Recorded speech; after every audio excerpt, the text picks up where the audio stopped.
नमस्कार दोस्तों। आज हम लोग पढ़ेंगे नंबर सिस्टम्स। चूँकि ये चैप्टर बहुत ही वास्ट है तो इसको कई पार्ट्स में हम लोग करेंगे। देखते हैं कितने पार्ट्स में जाएगा। तो आज हम लोग शुरू करते हैं नंबर सिस्टम। एक लाइन बना लेते हैं।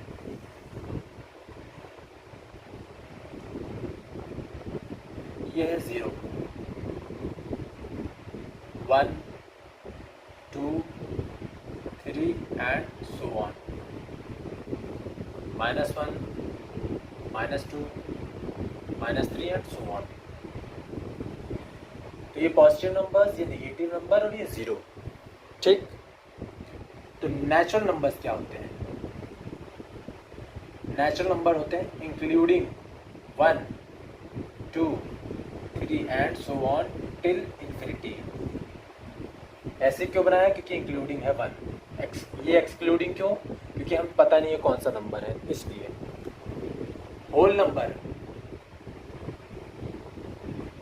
Including 0, 1, 2 and so on infinity. 0 को इंक्लूड कर लिया है होल नंबर्स में।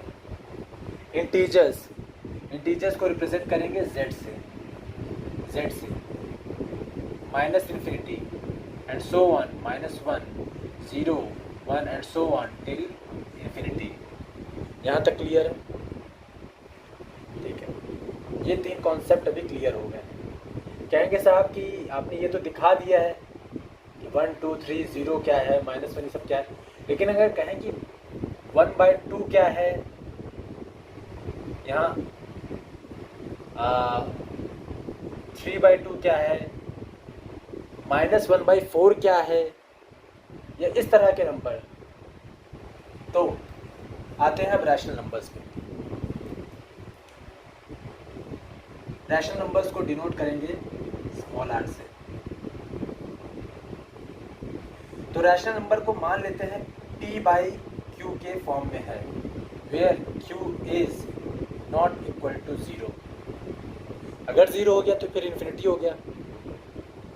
अगर किसी भी नंबर को 0 से डिवाइड करोगे तो वो इन्फिनिटी हो जाएगा। तो p/q के फॉर्म में लिखेंगे, where p belongs to integer and q belongs to integer -0। 0 ना हो बस। ठीक। ये बिलोंग का साइन है, अभी यहाँ तक रखते हैं। ठीक है। फिर तो अब ये पता चल गया रैशनल नंबर क्या है। ठीक है। अब कहा जाए कि 1 या कोई भी नंबर ले लो, जैसे मान लो देते हैं नंबर 3 और 4 के बीच में 5 रैशनल नंबर निकालने हैं। कैसे निकालोगे? तो हम अपने माइंड में चलाएंगे कि 5 निकालने हैं तो 5 + 1 = 6 लिख लेंगे। अब 6 को मल्टीप्लाई करेंगे 3 से 18, 6 को मल्टीप्लाई करेंगे 4 से 24। अब नीचे तो 1 था क्योंकि मैंने पहले से माना है कि इसमें नीचे 1 है और ये होता ही है। तो 6 से जब मल्टीप्लाई किया 3 को 18, 6 से मल्टीप्लाई किया 1 को तो 6, 6 को मल्टीप्लाई किया 4 से 24, 6 को मल्टीप्लाई किया 1 से 6, 18 और 24 के बीच में 5 नंबर तो हैं, तो 19/6, 20/6, 21/6, 22/6, 23/6। ये 5 नंबर आ गए हैं रैशनल नंबर। अगर किसी भी 2 नंबर के बीच में रैशनल नंबर निकालने का तरीका ये है। ठीक है। कहेंगे साहब कि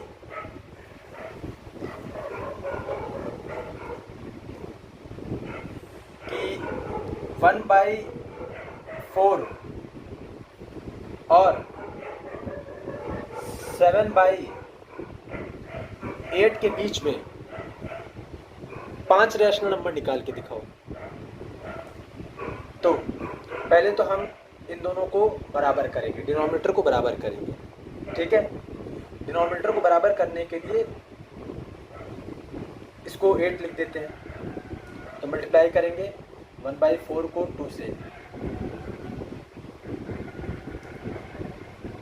7/8 तो है ही है, तो ये 2/8 और 7/8। इसके बीच में कितने नंबर हैं? 4 नंबर है, 3, 4, 5, 6, 4 नंबर है, लेकिन हमें चाहिए 5, तो 2 से और मल्टीप्लाई करते हैं दोनों में, ठीक है। तो 4/16 और 2 से मल्टीप्लाई किया तो 14/8 2 जा 16। अब 4 और 14 के बीच में कितने नंबर हैं? 9 नंबर होंगे, ठीक है। तो उसमें से कोई 5 नंबर, तो 5 नंबर आ गए। 5/16, 6/16, 7/16, 8/16, 9/16। 5 रैशनल नंबर किसी 2 इस तरह के फॉर्म में अगर लिखा है तो, ठीक है। अब फ्रैक्शन के फॉर्म में लिखा है तो।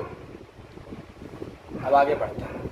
ये आपको निकालना पता चल गया है कि कैसे 2 नंबर के बीच में रैशनल नंबर निकालने हैं, ठीक है। नहीं तो मीन लेके करते रहो, ये 2 नंबर दिया उसका मीन निकाल लो, फिर जो जिसका मीन निकाला है उस मीन से पहले वाले किसी नंबर का मीन निकालो, ऐसे मीन निकालते चले जाओ तो वो निकल आएगा, लेकिन वो लंबा प्रोसेस है, ये शॉर्ट फॉर्म है, ठीक है। अब ये रैशनल नंबर, इररैशनल नंबर। अच्छा, अभी एक कुछ और बातें बतानी है तो वो बात बताते हैं, फिर इररैशनल नंबर पे आते हैं। इररैशनल नंबर, इररैशनल नंबर वो होते हैं जो जैसे जो इसके इस फॉर्म में नहीं लिखे होते, ठीक है। तो जैसे रूट में नंबर लिखे रहते हैं, √2, √3, √4 एंड सो ऑन, लेकिन रूट में जो m होगा वो m ग्रेटर देन 0 होना चाहिए, and m belongs to natural number. Clear है? √1 हो जाएगा, √1/2 फिर पावर नेगेटिव में हो जाएगा, ठीक है। अगर कहें कि साहब कि √1/2 क्या है, तो √1/√2, तो ये 1/√2 इक्वल टू 2 की पावर -½ हो जाएगा, जो कि यहाँ दिखा सकते हैं, ठीक है।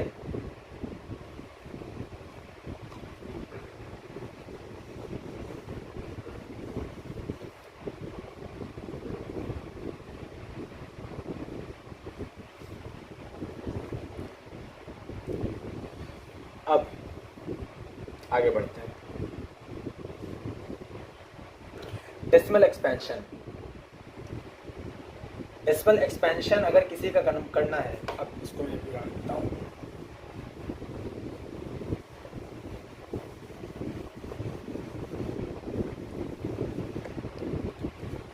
Decimal expansion. तो अगर मान लेते हैं कि कोई नंबर है a/b, ठीक है, a/b कोई नंबर है, तो या तो रिमाइंडर 0 आएगा, तो अगर रिमाइंडर 0 आ रहा है इट मीन्स टर्मिनेट हो जा रहा है, डेसिमल एक्सपेंशन टर्मिनेट हो जा रहा है, ठीक। अब अगर रिमाइंडर 0 आ रहा है तो टर्मिनेट हो गया, अगर रिमाइंडर नॉट इक्वल टू 0 है तो मतलब टर्मिनेट नहीं हो रहा है, तो नॉन टर्मिनेटिंग हो जाएगा, टर्मिनेटिंग, ठीक है। लेकिन रिमाइंडर अगर नॉट इक्वल टू 0 है और वो रिकरिंग हो रहा है, मतलब जैसे 1/3 है, 1/3 को अगर मैं डिवाइड करूं तो ये 0 आ जाएगा, 0, 3, 9, फिर 0, 3, 9, फिर ऐसे ही होता रहेगा। तो अब ये नॉन टर्मिनेटिंग है, लेकिन ये रिकरिंग है, क्योंकि 0 के बाद 3 3 3 ऐसे आया जा रहा है, तो 0 पॉइंट ये बार लग गया है। अगर बार लग गया ऊपर तो वो नॉन टर्मिनेटिंग लेकिन रिकरिंग है। ठीक है, रिकरिंग है। ठीक है, तो भी ये दोनों सिचुएशन रैशनल नंबर है। ठीक है, तो रैशनल नंबर कौन कौन से होंगे? अगर डेसिमल फॉर्म में लिखा जाएगा तो रैशनल नंबर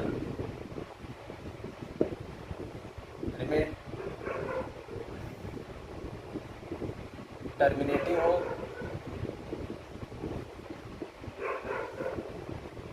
अगर डेसिमल एक्सपेंशन टर्मिनेट हो गया है तो रैशनल नंबर,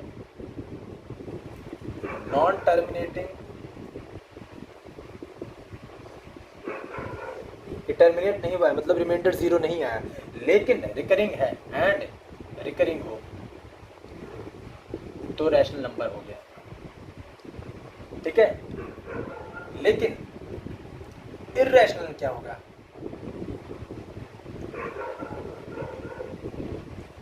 इर्रेशनल नंबर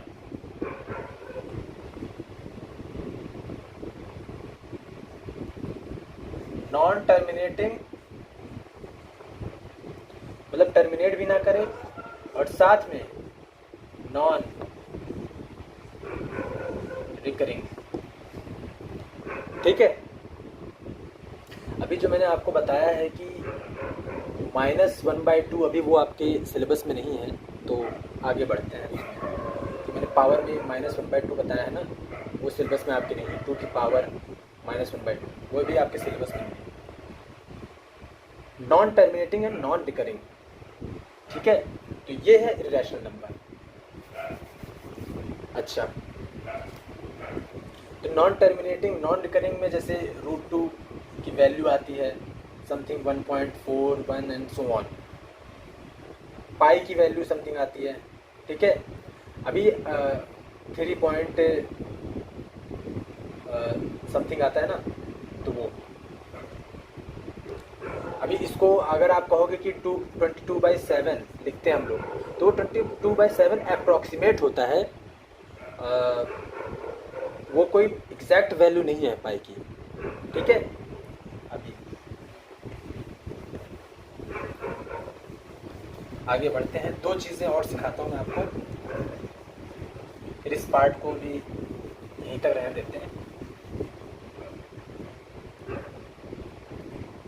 कहेंगे साहब कि जो रैशनल नंबर है, कोई भी रिकरिंग नंबर है, उसको हम फ्रैक्शन के फॉर्म में कैसे लिखें? ठीक है,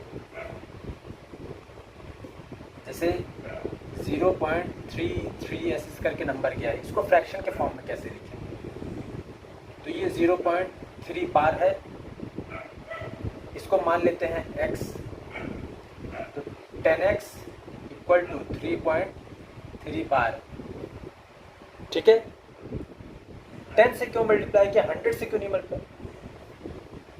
जितने भी डिजिट के ऊपर बार लगा हो उतने नंबर ऑफ 10 के मल्टीपल से मल्टीप्लाई कर देंगे। जैसे यहाँ 1 है तो 1 × 10, मान लो यहाँ पे 2 के ऊपर बार होता, मतलब 2 डिजिट रिकरिंग होते तो 100 से मल्टीप्लाई करते, 3 डिजिट के ऊपर बार होता तो 1000, ऐसे ही 10x। तो 10x = 3 + 0.3 बार लिख सकते हैं। 10x = 3 + x लिख सकते हैं। 9x = 3, x = 1/3/9 = 1/3। 1/3 के फॉर्म में लिखा है P/Q, Q ≠ = 0, मतलब रैशनल नंबर है। ठीक, दूसरा एग्जांपल कहेंगे साहब x = 2.413 बार, ये हो, उसको कैसे कन्वर्ट करें? एक डिजिट के ऊपर बार लगा है तो मतलब 10 से मल्टीप्लाई होगा। 10x इक्वल टू 24.13 बार। ठीक है, 24.13 बार को माइनस करो 2.413 बार से।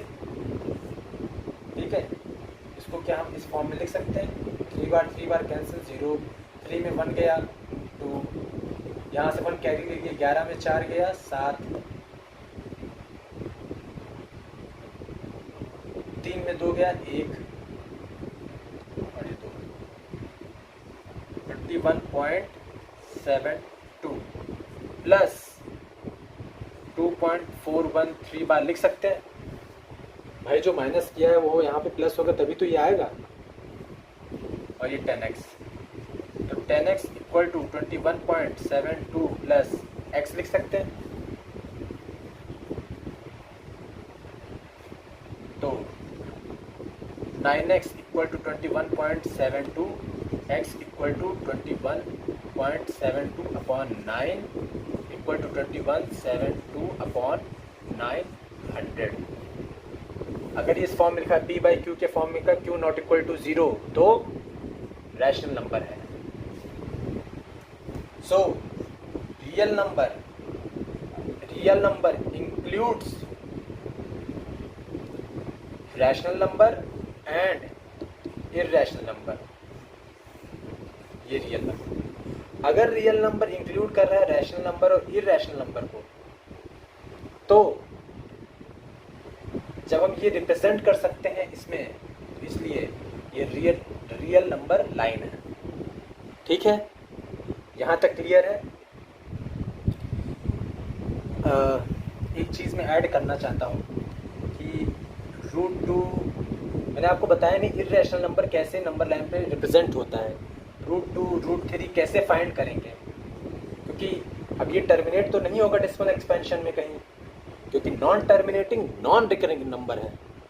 तो ये कैसे रिप्रेजेंट होगा, तो √2 को क्या हम 1 स्क्वायर प्लस 1 स्क्वायर लिख सकते हैं? ज़रूर लिख सकते हैं। अच्छा, 1 स्क्वायर प्लस 1 स्क्वायर अगर हम मान लेते हैं ये p square plus b square equal to h square है,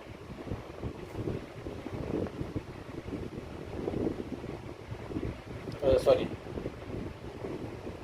h है। ठीक है, मतलब लिख सकते हैं स्क्वायर, तो स्क्वायर कैंसिल हो जाएगा, h आएगा under root p square plus b square. ठीक है, पाइथागोरस थ्योरम। तो अगर ये 0 है, ये 1 है, ये 2 है, ठीक है, अगर ये डिस्टेंस 1 है, ठीक, और इसको 90 डिग्री एंगल पे एक 1, मान लो ये 1 मीटर है, तो ये 1 मीटर है, तो इसका पाइथागोरस थ्योरम से ये आ जाएगा √2। कहेंगे साहब √2 तो आ गया, लेकिन इसको दिखाएं कैसे इस लाइन पे? इसको रेडियस मान लेते हैं और ऐसे अगर घुमा देंगे तो अगर सर्कल बन गया तो यहाँ पर एक पॉइंट आएगा, वो √2 होगा। कहेंगे साहब √2 दिखा दिया, √3 भी दिखा दीजिए, √5 भी दिखा दीजिए, बहुत सिंपल है।